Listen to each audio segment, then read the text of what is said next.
Hello, and welcome to Change the Face of Yoga, teaching toddlers through golden oldies. I'm very excited to be talking to lots of yoga teachers who will explain their passion for teaching yoga to students with different ages, physical fitness levels, wellness levels, and different goals. They will explain the benefits of yoga for these students and will be including teacher tips and pose modifications. I am Stephanie Cunningham of Yoga Lightness, and I've been teaching over 50s for 10 years. So this area is my passion and the passion of many other yoga teachers that you will be listening to in this series. Thank you so much for listening, and let's get started. This is episode 47, and this is the second part of my interview with Lara Benusis about research. And we get into more detail on this one, talking about collaboration between yoga teachers, how to set up a yoga research project, why it's important to know about research. Lara is an extremely experienced teacher. She has over 12,000 hours of teaching. She is also a yoga graduate researcher. She's been doing research for several years and has worked with people at Sloan Kettering Memorial Hospital, which is a cancer center in the U.S., and is now an advanced graduate student at Columbia University, also doing research. Let's listen.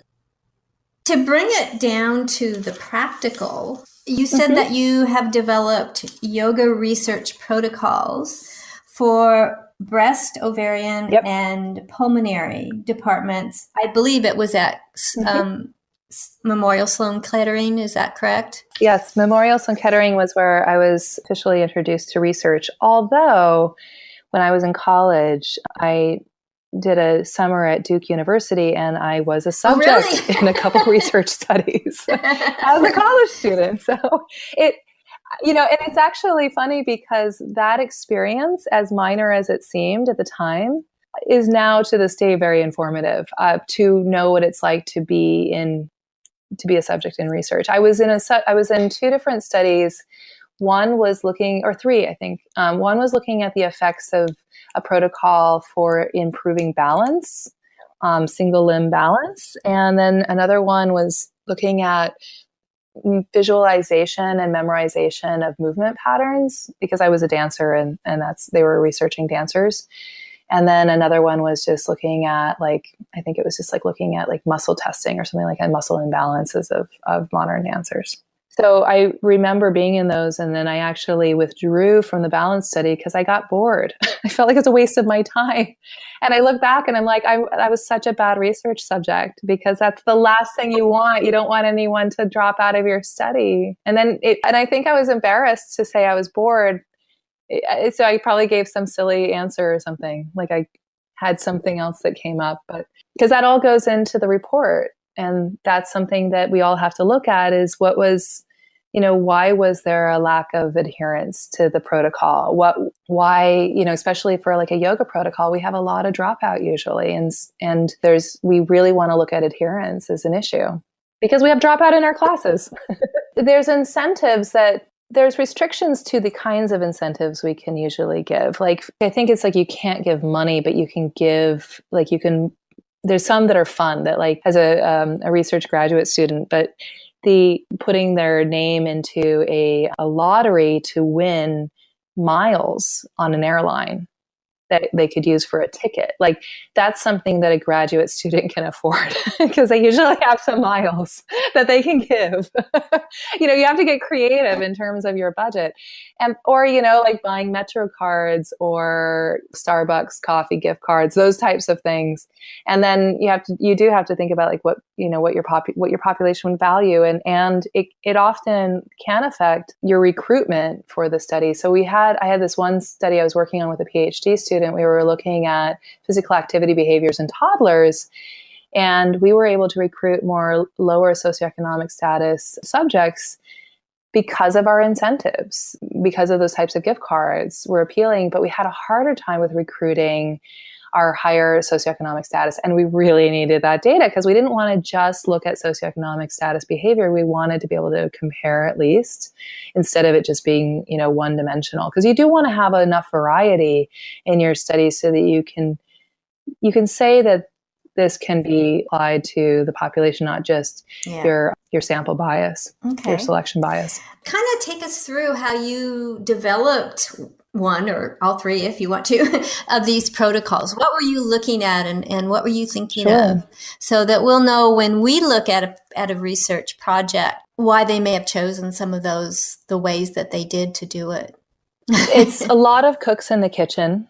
That's one thing that people should know. And it's not always the cooks you want in the kitchen. There are hierarchies on those teams. And yet it's also really thrilling to have been a yoga teacher. I was the only person in the room without a Ph.D. and an M.D., in a room of 15 people. And yet they were looking to me for a lot of the answers for the design. That was a lot of pressure.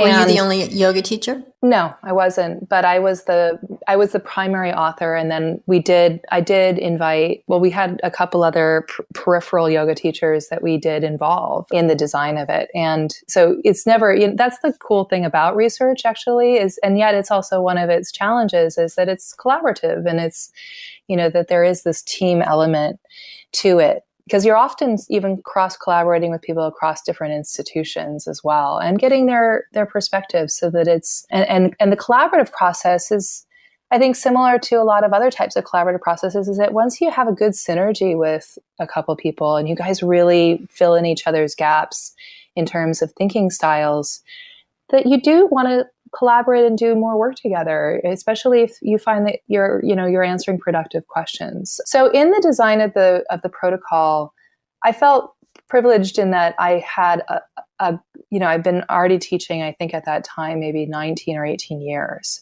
And I have an enormous movement background. And I had, also assisted at Kripalu, and I've taken, I think, something like 10 yoga teacher trainings. And, I was fully in that Anusara community, and I was in, and I'm an equal opportunist. Yoga, I will take any yoga class. I love Iyengar, Bikram, hot yoga, power yoga. I really enjoy studying with a lot of different types of teachers. So I'm really well versed in styles and approaches.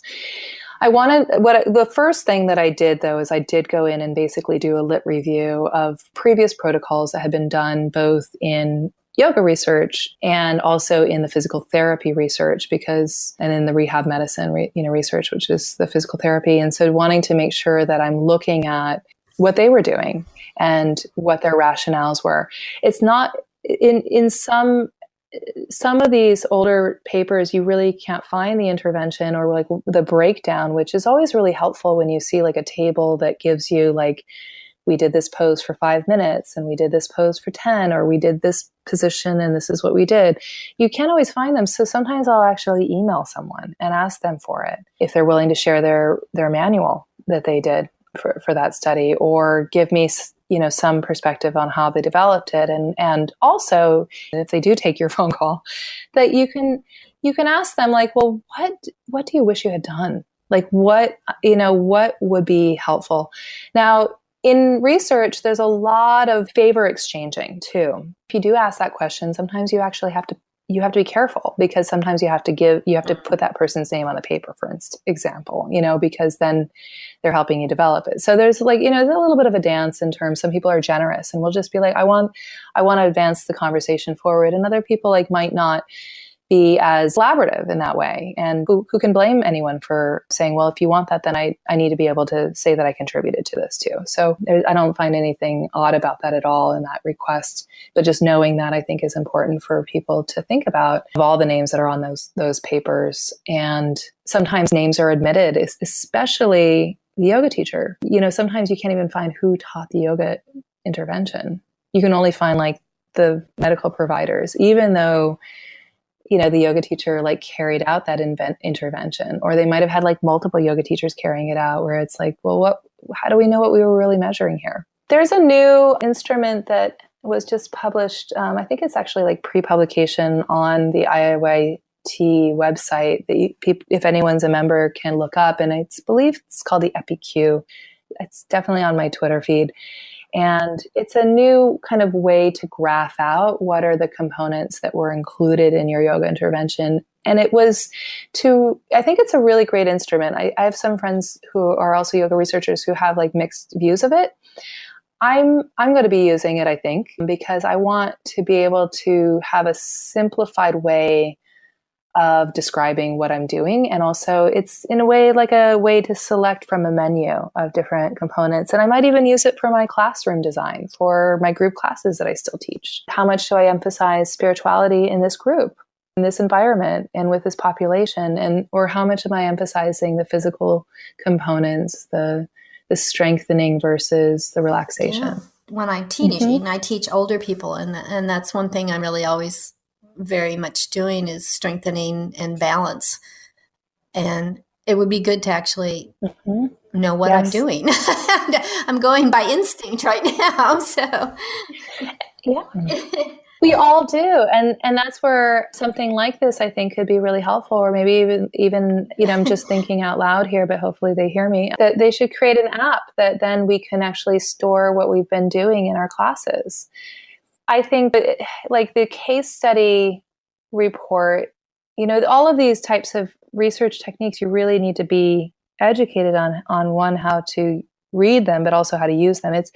There's no simple way in terms of you're developing your research literacy. And I'm not saying that to be discouraging. I'm saying that to be like someone who's been there and try to figure it out. And then also going back to a formal education and really being guided through, I've taken maybe, I think at least 6 research methodology classes. I might be wrong, but I read research in every class that I've taken. I'm now at, I believe, 65 credits, which is nearing the 72 is a Ph.D. It just takes a lot of experience. Just like teaching yoga, you just get more from the experience. You get more depth of understanding, and you understand more about what you're reading. Just like as a yoga teacher, the more you teach, you understand more of what you're seeing. And it's just nothing can replace experience and practice, like very goal directed experience at that. So it would be nice if we had a way to have a method that we could describe, like if a private client, we see them, that we could have some way of like measuring them, even in a more casual record keeping way that maybe some people do, or something that could then be reported on for like a case study, so that if it's like a very rare condition, we have some way of understanding like the before and after of like a 6-week long protocol of 3 times a week private yoga sessions. And then what were you doing during those sessions?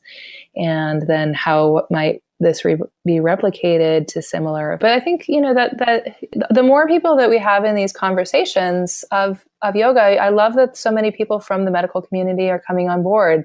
I think of it like a bridge. If you'll follow my visual description here, that you have like the camp that are medically trained and who have PhDs like yourself, and have expertise in, whether it's mental health or behavioral health, even biostatistics or epidemiology, or even in app design. We have these experts over on this camp. And then we have the people who are longtime yoga practitioners, which is where I am, Ben. And we are starting to make these bridges. And I chose to go pretty far up that bridge because I really want to I want to have a seat at the table of the conversation where I'm helping to link the medical provider who maybe just gets a 200-hour and teaches like 1 class a week and really doesn't have the depth of experience that's really valuable. It's really valuable that yoga teachers have the experience, and it's undermined, I think, in general. But that then we can start to bridge these connections and move the conversation forward and answer more to what we're doing so that we can really help our populations. First of all, I can't tell you how happy I am that you chose this topic out of all the topics we could have talked about, because it's obviously a passion of mine. It's something I've spent an enormous amount of time doing, and I've really just felt in a lot of ways alone diving into this stuff. I do have some friends who are primarily and do have like components of teaching in their schedule, but and so I like to talk to them. And of course, my cohort at Columbia University and my professors are just amazing. And the physicians that I've worked with and that I meet with, as well as my students that are willing to tolerate my occasional like discussion around. In this particular study, they found this. And, like today I was even talking about grip strength being a measure for estimation of body composition. And my class of like absolutely love them, but it was a 10:30 a.m. class on Monday morning on the Upper East Side of Manhattan. So I'll let you know who's in that room just by the description of the environment. And they all were, a lot of them humor me because they think, I don't know, maybe, or they just are nice about it. Don't make me feel so bad. But, I mentioned this and then I'm like, the strength of your hands, I want you to be above average and above the, your norms, above the population norms. So it's funny because I'm sure they probably are like, what's that? And then one of them was like, how do you measure that? And I'm like, well, we have these ergonometers where you can measure. And then one woman said, yeah, I actually had to use that when I had broken this hand and during rehab, they tested me on that. And I was like, yeah, that was their objective measure to see how you were recovering. I throw these things out occasionally. And then I'm also thinking in my mind all the time of like, I should do a study of this. Like I should look at yoga teachers and see if their grip strength actually does help us to understand their body composition or if their hand grip is out of proportion of the norm. So I think about these things all the time. So whenever I read a study, I am constantly applying it back to yoga. And there has been this part of me because in graduate school, I got to run away a little bit from cancer land, but yet I'm so interested in cancer that I can't not study it. And that I gave myself that kind of permission. I was like, okay, I could go back to Parkinson's research or I could do diabetes. But I was like, no, cancer is really interesting. I really can't, I go into these kinds of, I call them rabbit holes in the research where I just can't stop reading about this. I think it's so interesting. And so I'm so thrilled, first of all, that you are willing to have me talk about this. And that's redundant. But I also think that I've been told by other yoga teachers that it is, one, not a very sexy topic. Two, no one's interested in this. I've offered this for workshops at a number of places and been turned down. And I'm like, I'm sitting on all this information. I could give a weekend-long trainings on what I have noticed and to talk about what would be interesting, like this study and that study. And I actually even thought about it this morning when I was teaching my 7 a.m. yoga class. I was thinking, I should just get together a online Facebook group of like book club of interested others who want to read a study with me, and that we just talk about it and discuss its strengths and weaknesses and how we would apply it clinically. Something like that, where it's not like money being paid or something like that. There's not that barrier, but really, like people who have some understanding of research literature. And then we just started like a research book club so that it's not just so siloed into the people that I interact with, that I could actually have much more of an interaction, or maybe even more trainings, and online work. But it is a lot to kind of get over that hurdle of being able to just read the studies. With the kind of training that many people start with, that they're just trying to cope with teaching people in their classes. And after you've got that under your belt, then you can look out and say, I really wish I knew about XYZ, whatever it might be. Mm-hmm. And that I think is very possible. And if you start a Facebook group, let me know and I'll put it in the show notes. And everybody that wants that can join. Great. Yeah. And maybe you'll join.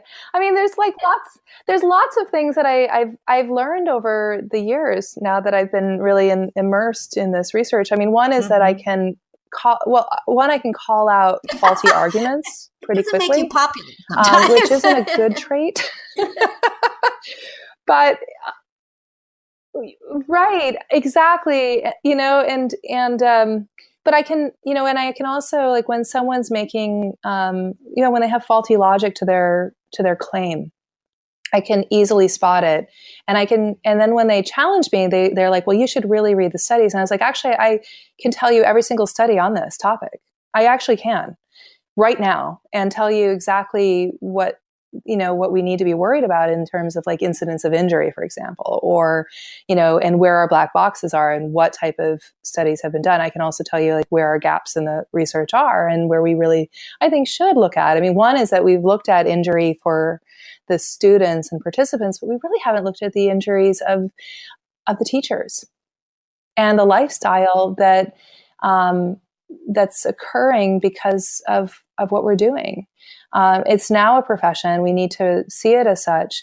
We do fall under the umbrella of the fitness trainer, and there has been a couple studies looking at that. But, no one's done that. No one's looked at like, what is it like to be like a full-time running around, in a cosmopolitan area, yoga teacher, or, or in a city where you have a population over 60,000 people, something like that, where we could set like a parameter. And to what detriment socially, sleep-wise, health, do they have higher risks of plantar warts? Is that really true? Or was that just a report by some, podiatrist? Because there was an article that created some buzz for a short time in the New York Times. And it was like, when you see, that's the thing is that, like, I read that and I was like, he's citing 5 incidences of his practice. Why is this in a newspaper? I easily turn into that snarky person. And yet at the same time, I also think that it's important that I do speak up when I see these misuses of information. And when they do create this buzz where then everyone's worried about sanitizing their mats. And I'm like, just because that person takes yoga and has plantar warts does not necessarily mean that that's the cause of it, or maybe they're much more prone to it. It's a virus. Maybe this population tends to get their nails done because they're looking at their feet more often. Are they getting pedicures or are they doing home pedicures? Like, how do you rule out all these different contributing factors? Can we be responsible here in the reporting of it so that we're not creating this fear around something that really doesn't need to be feared? Like a lot of the buzz around the yoga injuries really came out of someone promoting their book. We have to look into that and it's really a shoot the messenger kind of thing here. It's not shoot the message. We do need to look at the message. Yes. I'm not discrediting that. And it's important to understand, like what I said before, like there's a ceiling effect, or maybe there's a point where we overdo things, because we do see that in the exercise literature as well, that there's the inverse J curve, where you have a certain amount of exercise can be really beneficial, but then it can be detrimental to your health at a certain amount and intensity as well. There can be higher risks. Different ages, older adults have higher risk of yoga injuries, according to the incidence reports. That's important, and that would be important for someone like you to know, and then for you to know which ones and what are they attributing it to. What do we know about these people, and how many in the population? And was this just in Louisiana, or was this really a fair study where it was looking at something that could be then applicable to your group that you teach? And I think yoga teachers mean well, and they want to do better. We are in the field of self-improvement. I think we should all try to be good consumers of the research. And I agree with you. It's not an easy nor short-term thing to get that kind of expertise to be a good consumer. But I think it's important because that research in yoga is becoming more important, and it is becoming more sophisticated. And I think they're looking at lots of different things. And I think it could be very helpful to a yoga teacher if they understand what it means. Yeah, and here's to take a step back, because here's another model I've observed in both the way that medical doctors are trained and also the way that yoga teachers are trained, where we are trained we go through these teacher trainings, and then we're sent off into the world, or go off into the world, and we then are soloists and then the expert. And we work in these silos. And the model that, now medicine, there is a lot more cross collaboration and second opinions and discussions amongst that cohort. But with yoga teachers, our business model is such that it's not facilitated for us to be more collaborative, but instead to train teachers and to brand our approach and then to defend it. And it's a weakness of ours. It just is that we need to think much more in terms of the way that researchers think, in that we don't have to be the expert at every single thing. And we need to rely upon each other a lot more and be in much, I think, more enriching conversations with one another that's not about selling each other product or that you have to pay to take this training in order to get this information, but much more about, I don't want to spend, I'm just using like an example of like a person's headspace. I don't want to spend my time reading research, but I really want to learn about biomechanics. So I really want to understand more about chanting and being able to facilitate mudras and chanting in my classes. But meanwhile, like maybe Lara could give me just a couple blurbs of, things that, or I go to hear her talk I'm going to be speaking at Sitar in June. And I can just think about the bullet points that she brought up about, this is what we're doing in class. And this is how it's serving you, just to get more buy-in from her, from their students. So that then there can be a bit more like information sharing to help really move the field forward. Because if we all try to be experts, it's exhausting. And I cross collaborate all the time with teams. I refer out a lot, and I also get referrals back. It works both ways, and I've really fostered those relationships. And I think that yoga teachers could do a better job at that. And specifically, it's so important in the areas of where we have like disease specific, like cancer. The treatments for cancer are changing constantly. The side effects and what we need to know if we're administering a physical intervention with this population, it's not obvious to the visual eye of what's going on. A yoga teacher really needs to know a lot more. And we also need, I think, to not be in these silos of brands of trainings, especially around cancer. I understand if it's like something else, like 200-hour training, of course it doesn't make sense to collaborate. It makes sense to be autonomous in your business structure. But in these other realms where I really think it's about population health, there needs to be some way that we can be in conversation with one another. I don't know if there's a better model for that. So I think those kinds of things can happen, that it can be very almost social to start with. And then as you begin to find those people that have, I think you and I could be at a party and have a great time talking about research, but I don't know how many others would join us, Yeah, and sometimes it's about also facilitating your teams too. I'm thinking about, for you, it would be really helpful to have someone who's an expert on stroke so that you can know what to look out for, or someone who's doing balance and motor control research, or something like that even could be fun too. Sometimes it's like writers for magazines all getting together doesn't make sense, but if you get the writer, the publisher and the photographer together and the editor, like then you kind of like create these synergies too. And I'm also thinking about, with the cancer realm, I'm thinking about maybe, that we do a project or something together, so that there's something that's kind of like outside of our structures that then we collaborate on. The other thing with the cancer groups is that I'm thinking much more about referring out. Like when I hear about a patient that is looking for a yoga therapist. And there's a lot of that where people will say, I have this student who has XYZ, I've never dealt with it. Is there anybody out there that has experience or could help me? So I think that is happening more on the grassroots level in some areas. I'm not saying it's happening a lot. And I agree with you. There is branding silos and people consider themselves to be this, that, or the other. Yes. And yet could have some really interesting and informative conversations with people that are branded in a different way. I think this has been a really fascinating introduction to research. I think you've probably scared a lot of people because you've worked on it so long and they're going, oh my God, I don't have that much time in my life. But I think it's important that people understand kind of what's going on with research. It's not the ultimate answer. It never has been. It is part of an answer. It is part of the story. And that's what we, as yoga teachers, have to realize, that we can see research things, but we need to really learn how to consume them smartly. And that's my concern. So I want to really thank you. Thank you so much. Thank you.